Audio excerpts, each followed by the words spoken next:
probably the most from any match I played was that you cannot go in. Mats Wilander, a name synonymous with tennis excellence, etched his legacy with 7 Grand Slam titles and a reputation for unwavering focus on the court. However, beneath the surface of this sporting icon lay a hidden struggle, an addiction problem that threatened to unravel his achievements and cast a shadow over his career. In this video, we explore the lesser-known side of Wilander's life, delving into his battle with cocaine and the profound impact it had on his journey. Prepare to be surprised as we uncover the unbelievable addiction problem of Mats Wilander. If you're intrigued by the untold stories behind sports legends, be sure to hit that like button and subscribe to our channel for more captivating content. Emerging from the serene landscapes of Sweden, a young Mats Wilander displayed an innate talent for tennis that would soon captivate the world. With his unwavering determination and tactical brilliance, he quickly rose through the ranks, leaving a trail of astonished opponents in his wake. At just 17 years old, Wilander shocked the tennis world by clinching the French Open title in 1982, becoming the youngest male Grand Slam champion at the time. This remarkable feat marked the beginning of a storied career that would see him amass 7 Grand Slam singles titles, including 3 Australian Opens, 3 French Opens, and 1 U.S. Open. Wilander's playing style was a masterclass in consistency and mental fortitude. He possessed an uncanny ability to outlast his opponents, wearing them down with his relentless ground strokes and unwavering defense. His tactical acumen and strategic brilliance were unmatched, allowing him to dismantle even the most formidable opponents. His victories on clay, hard courts, and grass cemented his status as one of the most versatile players of his generation. Wilander's achievements inspired countless aspiring tennis players, proving that with dedication, discipline, and a sharp mind, anything was possible. In 1995, the tennis world was rocked by a scandal that would forever tarnish the reputation of one of its most beloved champions, Mats Wilander. During the French Open, Wilander and his fellow Swedish player, Stefan Edberg, tested positive for cocaine, a banned substance under the International Tennis Federation's anti-doping regulations. The news sent shockwaves through the sport. Wilander, known for his unwavering focus and disciplined approach to the game, was now facing allegations of drug use. The initial response was swift and severe. Both players were suspended, their careers hanging in the balance. However, the story took an unexpected turn. Wilander and Edberg appealed the decision, claiming procedural errors in the testing process. They argued that their urine samples had been mishandled, potentially leading to contamination. To the surprise of many, the appeal was successful, and the suspensions were overturned.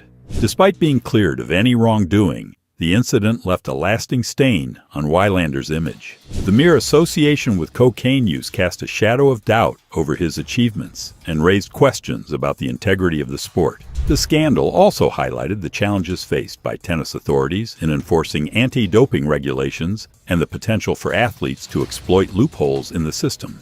For Wilander, the cocaine scandal was a turning point in his career. It marked the beginning of a downward spiral that saw him struggle to regain his former glory. The incident also exposed the pressures and temptations that professional athletes face, particularly those in the spotlight from a young age. While Wilander eventually retired from professional tennis, the cocaine scandal remains a controversial chapter in his story. It serves as a cautionary tale about the dangers of addiction and the importance of maintaining vigilance in the fight against doping in sports. It also underscores the human fallibility of even the most celebrated athletes and the complexities of navigating the pressures of fame and success. Transitioning from a celebrated player to a respected commentator, Mats Wilander brought his wealth of tennis knowledge and experience to the broadcasting booth. However, his outspoken and often critical commentary style has drawn both praise and condemnation, sparking numerous controversies throughout his career. Wilander's candid assessments of players' performances and personalities have earned him a reputation for being brutally honest, sometimes at the expense of tact and diplomacy. He has been accused of being overly critical of players struggling with form or injuries. His words often perceived as insensitive and lacking empathy. One particularly contentious incident occurred in 2020 when Wilander questioned Andy Murray's decision to accept a wildcard entry into the French Open. Murray, a three-time Grand Slam champion battling back from a career-threatening hip injury, was attempting a comeback to the sport. Wilander's comments suggesting that Murray was taking opportunities away from younger players were met with swift backlash from fans and fellow commentators. Many felt that his remarks were disrespectful and failed to acknowledge Murray's remarkable resilience and determination. Wilander's penchant for controversial commentary has also extended to his views on the game itself. He has been critical of certain playing styles and strategies, often favoring a more aggressive and attacking approach. His opinions, while rooted in his own experiences and understanding of the sport, have sometimes been perceived as dismissive of players who employ different tactics. While some appreciate Wilander's candidness and willingness to challenge conventional wisdom, others find his commentary style to be unnecessarily harsh and divisive. The line between insightful analysis and personal attacks can be blurred, and Wilander has occasionally crossed that line, leaving a trail of bruised egos and ruffled feathers in his wake. Despite the controversies, Wilander remains a prominent figure in the tennis broadcasting world. His deep knowledge of the game and his willingness to express his opinions, however controversial they may be, have earned him a loyal following. His commentary, though often polarizing, serves as a reminder that even the most revered figures in sports are not immune to criticism, and that the pursuit of excellence can sometimes come at a cost. In 2023, the tennis world was abuzz with news of rising star Jannik Sinner testing positive for a banned substance. The young Italian faced a potential suspension and a cloud of suspicion over his achievements. However, the case took an unexpected turn, with Sinner being cleared of any wrongdoing. The International Tennis Integrity Agency, ITA, concluded that the banned substance entered Sinner's system unintentionally through a massage from his physiotherapist, who had used a spray containing the substance to treat a cut on their own finger. This unusual explanation, while accepted by the ITIA, raised eyebrows and sparked debate within the tennis community. Mats Wilander, never one to shy away from controversy, voiced his criticism of the handling of the Sinner case. He labeled the process terrible, expressing concerns about the potential negative impact on players' careers and reputations. Wilander argued that the lack of transparency and the lengthy investigation created unnecessary stress and uncertainty for Sinner, overshadowing his accomplishments on the court. While Wilander's concerns about the process were valid, some felt his comments undermined the importance of anti-doping efforts. They argued that the ICE's thorough investigation and eventual exoneration of Sinner demonstrated the system's effectiveness in ensuring fair play and protecting the integrity of the sport. The Sinner case highlights the complexities of anti-doping regulations in professional tennis. While the need to maintain a level playing field is paramount, it's also crucial to ensure that athletes are treated fairly and that their rights are protected. Wilander's outspokenness on the matter, though controversial, has sparked a much-needed conversation about the balance between upholding the integrity of the sport and safeguarding the well-being of its athletes. Despite his past struggles and controversies, Mats Wilander has shown a willingness to confront his demons and learn from his mistakes. He has spoken openly about his battle with addiction, offering a glimpse into the human side of a sporting legend. While his past actions may have tarnished his image, his efforts to rebuild his reputation and contribute positively to the sport demonstrate a desire for redemption. Wilander's journey serves as a reminder that even the most successful individuals can face personal challenges, and that seeking help and striving for growth is an ongoing process. Mats Wilander's journey, marked by both triumphs and challenges, serves as a cautionary tale about the pressures faced by athletes. What are your thoughts on his controversies and his legacy? Share your perspectives in the comments below. The 1997 U.S. Open winner is from Australia, Rafter. He was the epitome of Aussie cool, a two-time U.S. Open champion with a serve and volley game as smooth as his signature smile. Patrick Rafter, a beloved figure in tennis, seemed to have it all. But at 80, a shocking truth emerges, casting a shadow over his golden image. Rafter's tax haven controversy, once whispered about, is now confirmed, leaving fans questioning his loyalty and sparking a debate about patriotism and privilege in the world of sports. Don't forget to subscribe for more in-depth explorations of the lives and legacies of sports icons. From the sun-drenched courts of Queensland, a young Patrick Rafter emerged, radiating an infectious energy that would soon captivate the tennis world. His journey to becoming an Aussie icon was fueled by a natural athleticism and an unwavering passion for the game.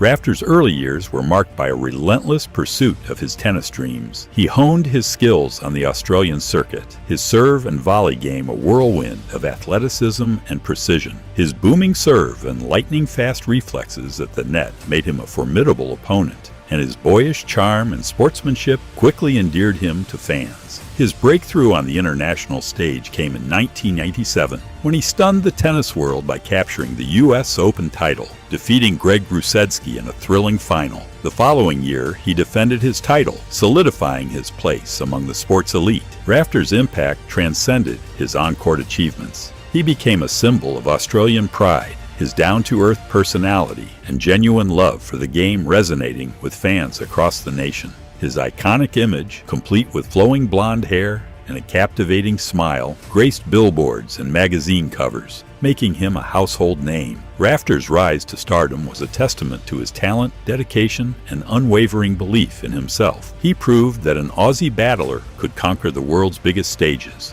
inspiring a generation of young players to chase their dreams with the same passion and determination. For a nation that prides itself on its sporting heroes, the revelation of Patrick Rafter's Bermuda residency during his peak tennis years struck a discordant note. In 2002, the same year he was bestowed with the prestigious Australian of the Year award, it came to light that Rafter had been living in the tax haven of Bermuda for much of his career. The news sparked a heated debate, with critics questioning his patriotism and accusing him of hypocrisy. How could a man who represented Australia on the world stage, reaping the benefits of national support and adoration, justify avoiding taxes in his home country? The controversy ignited a broader discussion about the responsibilities of high-profile athletes and the ethics of tax avoidance. Rafter's defenders argued that he was simply exercising his legal right to manage his finances efficiently. They pointed out that many other athletes and celebrities had also established residency in tax havens, and that it was unfair to single out Rafter for criticism. They maintained that his contributions to Australian tennis, both on and off the court, far outweighed any perceived tax benefits he may have received.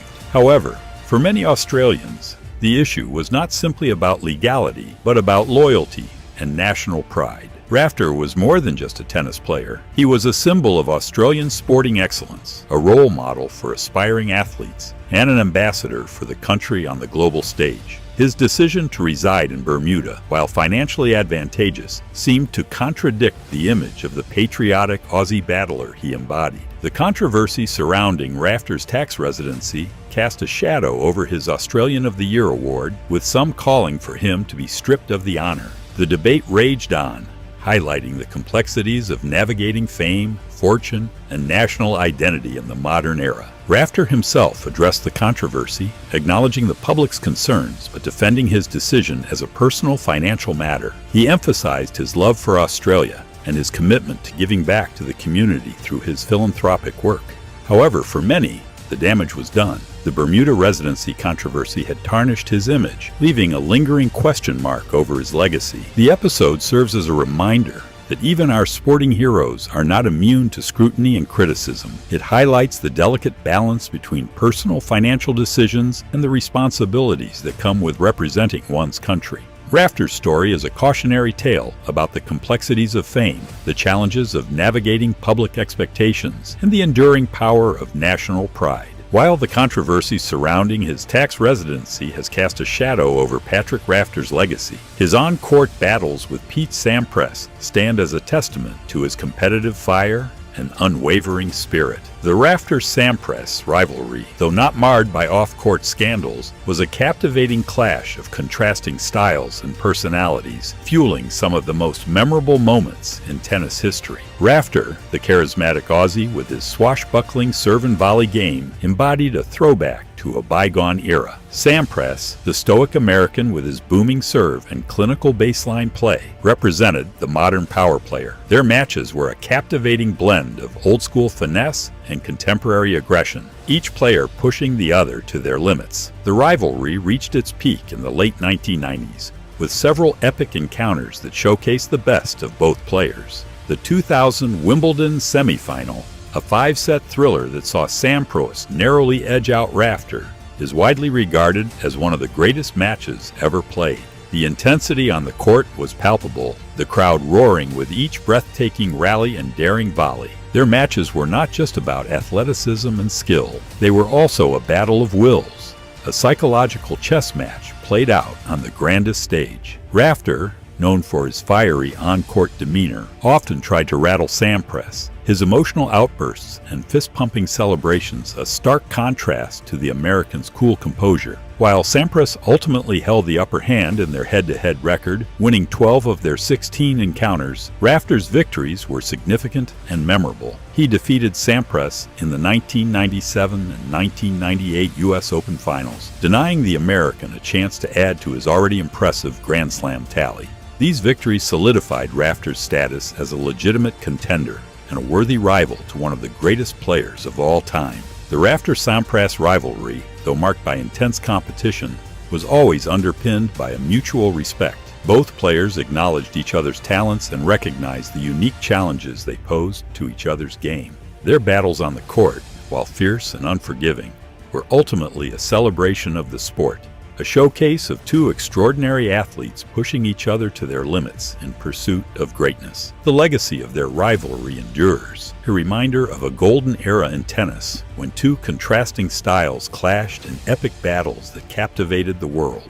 It's a testament to the enduring power of competition, the thrill of witnessing two masters at their craft, and the indelible mark they left on the sport. The Bermuda residency controversy continues to cast a shadow over Patrick Rafter's legacy, even years after his retirement from professional tennis. While his on-court achievements remain undisputed, the questions surrounding his tax arrangements have sparked ongoing debate about the responsibilities of high-profile athletes and their relationship with their home countries. The controversy has fueled a sense of disillusionment among some fans, who feel that Rafter's actions betrayed the values of patriotism and national pride. The Australian of the Year award, once a symbol of his contributions to the country, now carries a tinge of irony for those who believe he shirked his financial obligations. However, others maintain that Rafter's tax residency was a legitimate financial decision, one that shouldn't detract from his undeniable achievements on the court. They argue that his philanthropic efforts and his continued involvement in Australian tennis demonstrate his commitment to his country,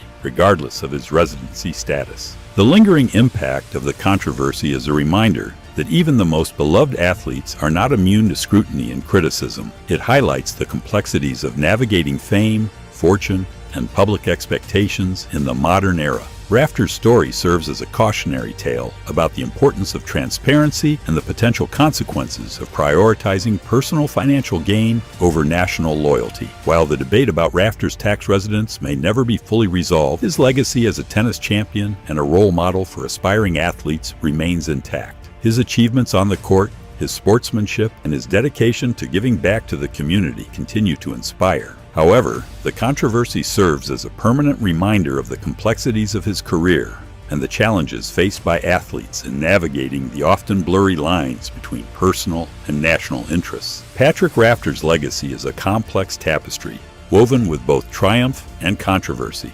The Bermuda residency issue has forced a re-evaluation of his image, sparking debates about patriotism and the responsibilities of sporting heroes. While his on-court achievements remain undisputed, the questions surrounding his financial choices have cast a shadow over his once pristine reputation. Rafter's story serves as a cautionary tale, reminding us that even the most beloved athletes can make decisions that challenge our perceptions and force us to re-examine their place in history. Patrick Rafter's journey from humble beginnings to tennis stardom is a testament to his talent and determination. But the controversy surrounding his financial choices casts a long shadow, leaving us to ponder. Can a champion's legacy withstand the scrutiny of their actions off the court? Share your thoughts in the comments below. The 1997 U.S. Open winner is from Australia, Patrick Rafter. He's been a former world number one and winner of 2 Grand Slam singles titles. Would you please take a look at the career of Lleyton Hewitt? At the age of 17, when you were planning for college, Lleyton Hewitt was thrashing the greats and snatching the biggest titles in tennis. But behind all this, he was hiding the true self that could potentially take him from a superstar to an underdog in tennis. Let's uncover the true secrets of Lleyton Hewitt together. Lleyton was born on Feb 24, 1981 in Adelaide. His father played football and his mother used to be a professional netball. But his paths were different. He started training for tennis from an early age. Little did his parents know that their kid would turn into this big of a tennis sensation. In January 1997, when he made his debut in the Australian Open, he was the youngest ever to be qualified in the history of the tournament. His sheer determination and hard work led him to win his first ATP title in his hometown when he was just 16 years of age. In an age where everyone is figuring out what to study for college, he was this tennis sensation who took everyone by surprise. He won 2 major Grand Slams throughout his amazing career. He became the youngest player at the age of just 20 years old to come at the top of the ATP rankings. He confirmed it wasn't just mere luck by retaining his top ranking for more than 1.5 years. His relentlessness and hard work have made him the best player at the start of the 21st century. His shots made his opponents fearful of him. He was a ruthless competitor who was sending the message that he would do anything to win. But despite all the success he was getting, he was hiding some dark secrets about his life that he didn't want anyone to know. And today, we will tell you those dark truths that every tennis fan has been waiting to know since the start of his career. We will be discovering the lives of your favorite tennis players in the coming videos. Make sure to subscribe so you don't miss out on them. We got a glimpse of what Hewitt is like during one of his matches in the U.S. Open in 2001. He was playing James Black, who was an African-American player. Tennis matches are very high stakes, and this can cause intense emotions of anger and frustration if things don't go the way players like them to go. And this is what we saw there as well. He won the first set but lost the second one. He was on track to lose another set as well. When the linesman called him foot-faulted, he accepted it and continued to play. He started to lose more rallies in that set, which made him even frustrated. Anger was started to build up in his mind. But then the linesman, who was black, called him for foot fault again. That frustration of losing the sets and getting fouled made his anger even worse, and he spit all of it on the linesman. He pointed to the linesman and then to his opponent, saying, "Look at him and tell me what the similarity is," Hewitt said. "I want him off the court. I've only been foot-faulted at one end. Look at what he's done." This incident made his fans angry. They started to accuse him of racism and wanted him to apologize for his bad behavior. Despite all of the noise, Hewitt defended himself, claiming there was nothing racial said out there. His opponent also chose to forgive me, claiming he might have said something because of the heat of the situation, rather than something that was genuinely racist. But this was not the only time he was accused of something. In 2016, BuzzFeed reported that 15 players in the main draw of the Australian Open were accused of match-fixing, and Hewitt was one of them. Their report suggested that Hewitt had regularly lost matches where betting odds shifted dramatically, and he had potentially fixed those matches. But he again denied those allegations, calling them absurd. He also got support from other players saying that he was far too wealthy to have done anything like that, and so that news also vanished into thin air. Surely he had some bad things going on in life. This is what makes us human. But he was a great superstar tennis who had achieved what many others would dream of. He was a master player, a young prodigy who got fame very early due to his determination and hard work. In 1997, when he qualified for the Australian Open, he was just 15 years old, becoming the youngest ever to play the sport. He didn't win the tournament that year, but in the coming year, he upset Andre Agassi and became the third youngest player to win the ATP singles title. He was a rising sensation willing to do anything to become the best in this game of high odds. He had reached 22 in the world rankings at the end of 1999. He also had helped Australia win the Davis Cup that year. That year, his paths crossed with Beck Cartwright in a charity match. Though both were teenagers, little did they know she would become his wife. They didn't start dating until 2005.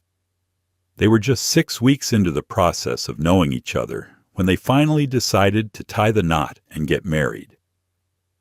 She was a rising actress and he was a great tennis star. It was a perfect match that made everyone happy. But in 2000, he was just at the beginning when he won 4 singles titles in a calendar year. The year that followed, he reached the peak of his powers.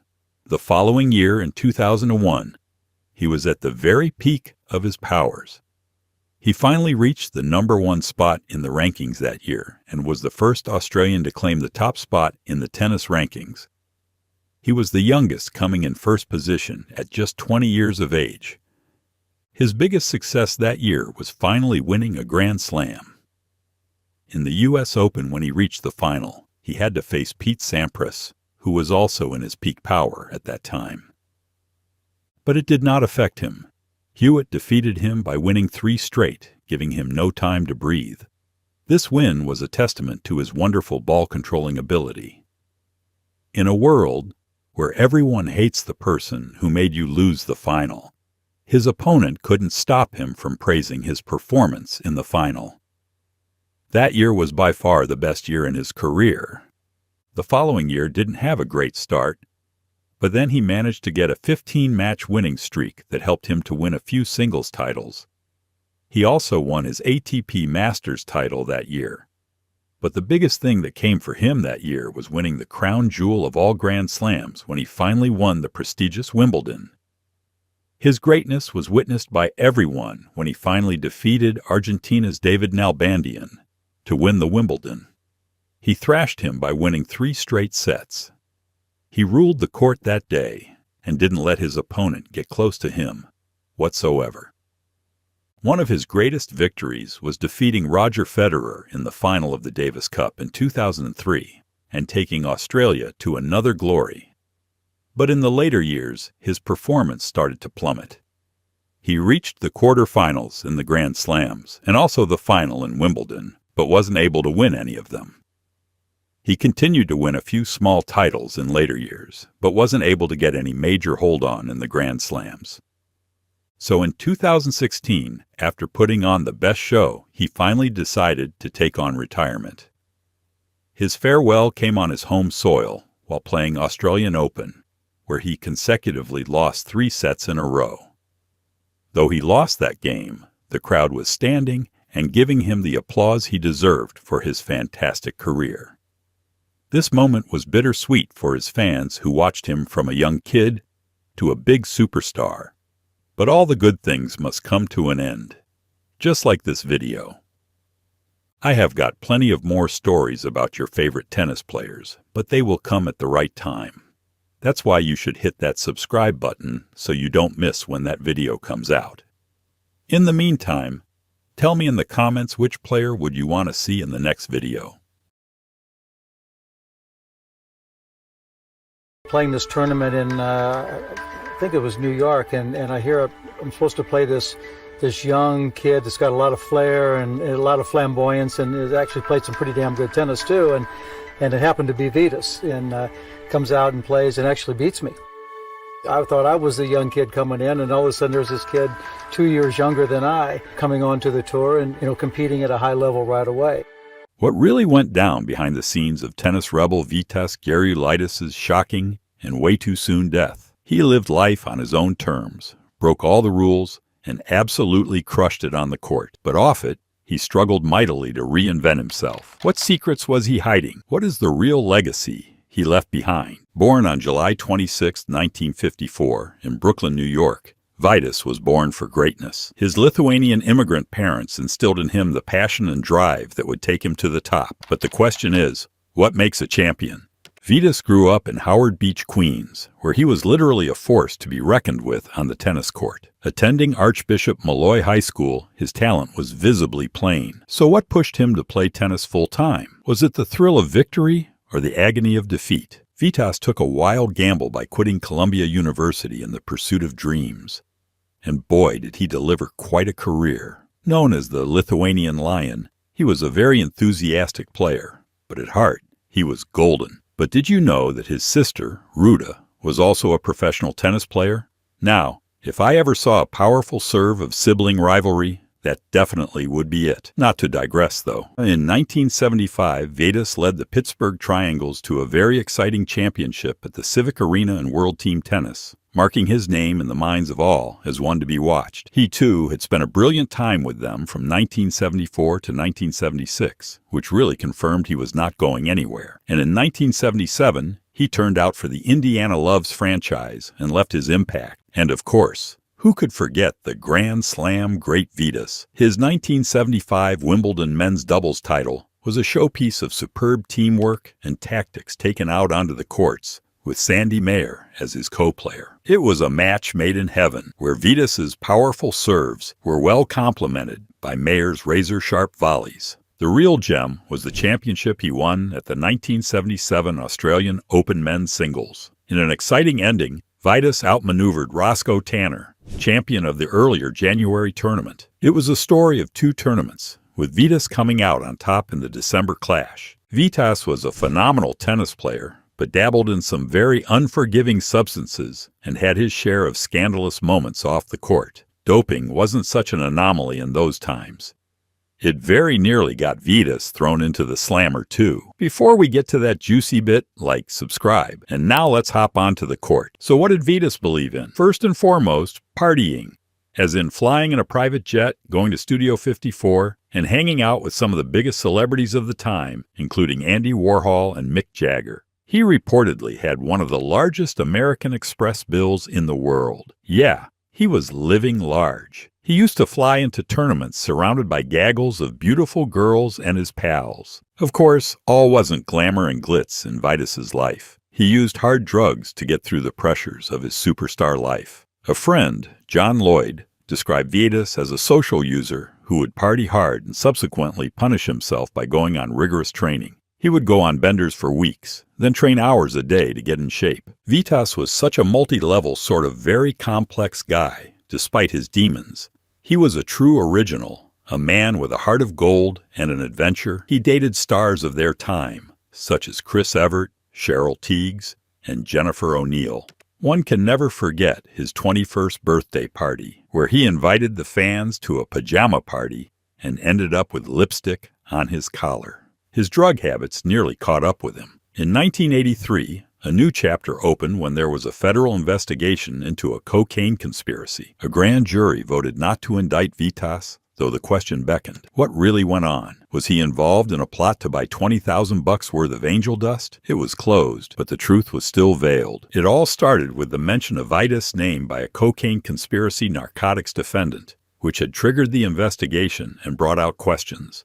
The sad truth being, things did not really come to a promising end for Vitas. He died tragically on September 17, 1994, which even shocked the world of tennis. But what exactly happened on that night? Gerulaitis was a guy who liked his fun and often overdid it, but he had certainly been more than truthful about his drug problems and had tried to get help. So what was it that killed him? An accident or something even worse? What would soon emerge was the fact that bizarre conjunctions of circumstance had combined to kill Gerulaitis. A malfunctioning propane heater, Some quick adjustments by a technician and a carbon monoxide leak converged. A perfect storm, so to speak, to kill Gerulaitis. But was it just a coincidence? Days before his death, Gerulaitis was out playing in charity events and tennis matches. He had played his final match with Jimmy Connors just days before and was scheduled to appear at a dinner at the Racquet Club of East Hampton the very night he died. But he never showed up. His teammates on the field remembered the sense of humor,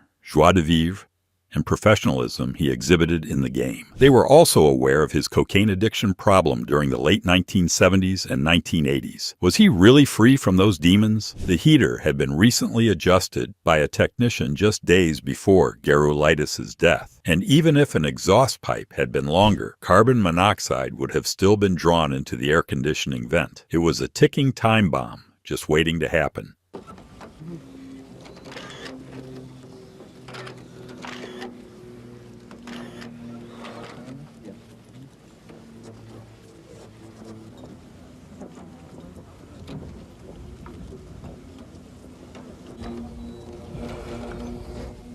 The family of Gerulaitis settled finally in a confidential way, but nothing can dispel the tragedy of his death, and his death will remain a reminder about life's unpredictability, which is very inconsistent. His legacy continues to be memorialized in a reminder of life's instability and the role of living in the present. The question that must be asked, though, is what really did happen that night? Vitas left behind a glorious legacy, despite his many battles off the court against drug addiction and extracurricular affairs and controversies. Let's take a walk down memory lane and relive some of his most iconic moments. In 1977, Gerulaitis took his most significant title at the Australian Open when, on New Year's Eve, he outlasted John Lloyd in a 5-set seesaw thriller. Can you believe it? What a way to start the year.